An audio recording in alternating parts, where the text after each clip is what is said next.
O tema do meu grupo é Síndrome de Marfan. Meu grupo é composto por eu, Ana Carolina, Gabriela Silva, Heloísa Campos, Júlia Kaori e Otávio Rodeiro.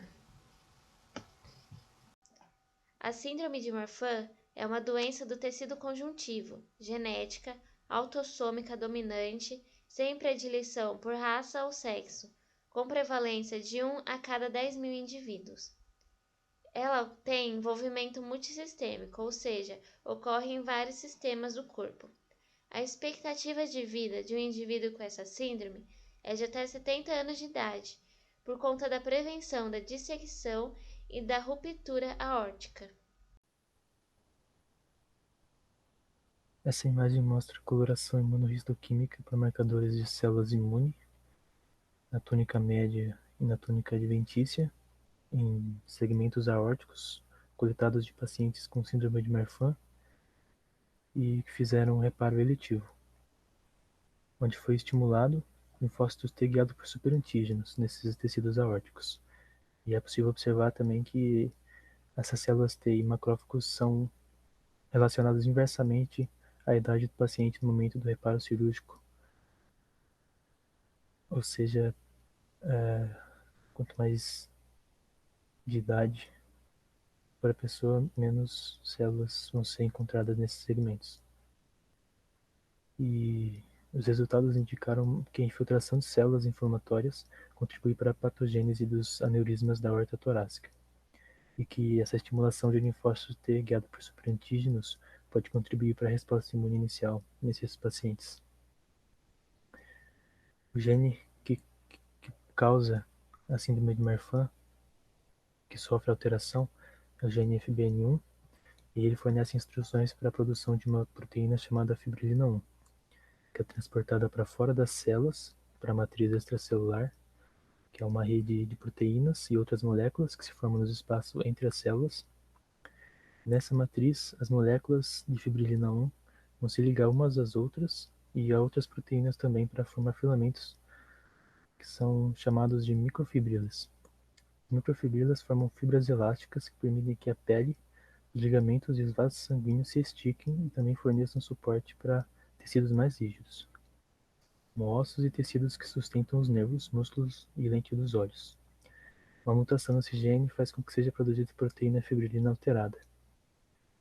Como essa proteína é necessária para manter a elasticidade e apoio dos tecidos conjuntivos, está presente na pele, nos pulmões, nos vasos sanguíneos, músculos, córnea. Essa mutação faz com que algumas fibras e outras partes do tecido conjuntivo passem por alterações que acabam enfraquecendo o tecido. Os portadores da síndrome de Marfan apresentam como fenótipo membros mais longos, o que pode ocasionar dificuldade de coordenação. Pode apresentar também cifoescoliose e escoliose. O externo está frequentemente deformado, o que faz com que ele se sobressaia ou afunde. E hérnias são frequentes em portadores dessa síndrome. Além disso, possível miopia e astigmatismo são encontrados em níveis severos. A síndrome pode causar uma mudança de localização do cristalino dentro do olho também. Problemas respiratórios como os pneumotórax e, por fim, o indivíduo portador dessa síndrome pode ter problemas cardíacos graves, como dilatação da aorta, dissecção, rotura e aneurisma. Esses são as principais causas de morbimortalidades em portadores de síndrome de Marfan. Para falar sobre o diagnóstico da síndrome de Marfan, a gente precisa considerar que os sintomas comuns variam bastante e, por isso, o diagnóstico às vezes é difícil. Ele normalmente é feito na adolescência, quando os indivíduos estão tendo picos de crescimento e os sintomas são mais evidentes. É difícil estabelecer o diagnóstico em crianças porque os sintomas são extensos e podem ser confundidos com outras doenças, mas a avaliação ainda pode ser feita se houver suspeita da síndrome. Em primeiro lugar, uma avaliação detalhada do histórico médico familiar deve ser adotada para monitorar o estado do paciente, além de um exame físico e alguns testes para confirmar o diagnóstico. Na primeira consulta, os históricos médico e familiar precisam ser discutidos. O histórico médico, porque ele pode ajudar a identificar sintomas que o paciente pode já ter experienciado e que podem ser indicativos da síndrome. Como a síndrome de Marfan é hereditária, é possível e mais provável que o paciente também seja portador da síndrome se ela tiver afetado um parente próximo. Depois disso, devemos fazer uma avaliação física do paciente, para procurar sintomas específicos que normalmente afetam os indivíduos com a síndrome de Marfan nos primeiros estágios da doença. Isso normalmente envolve auscultar o coração e buscar examinar o corpo pelas características da síndrome de Marfan, como os dedos finos e longos.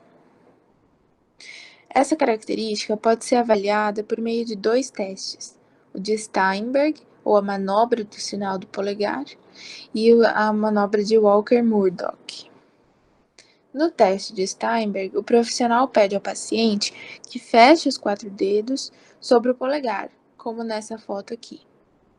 O teste é considerado positivo se o polegar ultrapassar a palma da mão.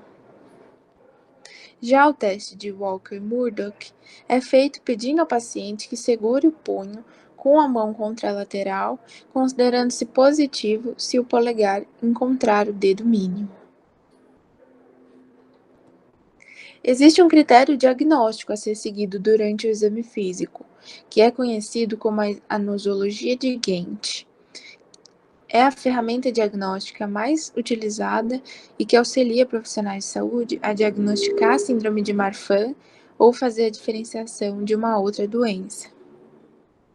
Para isso, são definidos critérios maiores e menores, onde os critérios maiores são aqueles comuns nos indivíduos afetados pela síndrome, mas raros em pessoas saudáveis. Já os critérios menores são comuns tanto em pessoas sindrômicas quanto em pessoas saudáveis.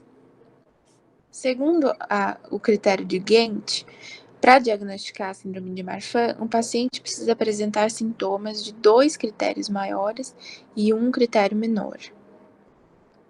Os critérios maiores incluem a dilatação e a dissecção da aorta, que é quando há um rompimento, um rasgo na camada interna do vaso, também a subluxação e o deslocamento do cristalino, pelo menos 4 problemas do sistema esquelético, que são essa condição que é a protrusão da parede anterior do tórax, conhecida como pectus carinatum, a escoliose também, bastante comum, a aracnodactilia, que são os dedos finos e longos, e os pés planos, a ectasia dural, que é quando tem um alargamento do saco dural em torno da coluna, e os critérios menores são a hipermobilidade articular, também conhecida como a síndrome das articulações frouxas, a miopia, a córnea plana, o rosto fino e característico da síndrome,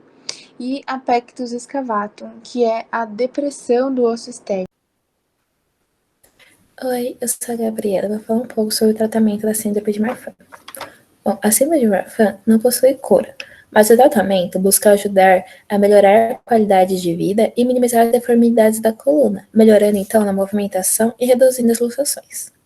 As contribuições do terapeuta ocupacional para pessoas com a síndrome de Marfan são diversas, já que o terapeuta ocupacional pode atuar no monitoramento e na realização de atividades que vão aprimorar a coordenação motora e fortalecer os ossos e músculos. Esses exercícios vão estimular a saúde articular e favorecer a mobilidade do paciente. Algumas dessas atividades podem ser utilizar o colete para realinhar a postura e corrigir a coluna, exercícios que fortaleçam a musculatura respiratória com o objetivo de minimizar alterações na caixa torácica, e indicar caminhadas de baixa intensidade para melhorar o condicionamento cardiorrespiratório e musculoesquelético. E, por fim, prescrever exercícios que auxiliem nas atividades de vida diária, porque os pacientes que podem apresentar dificuldades de manusear objetos e ter pés planos, levando em alterações na postura. Esse aqui é o produto que o nosso grupo fez. E é para ser uma cartilha que pode ser distribuída em postos de saúde ou em clínicas para alertar ou conscientizar as pessoas sobre essa deficiência, que é a síndrome de Marfan. Ela conta com sintomas, a descrição básica dela no começo, os principais sintomas, como deficiência ocular, problemas respiratórios, fenótipos, um diagnóstico, os critérios clínicos e como que é feito, né, esse diagnóstico, e o tratamento terapêutico ocupacional.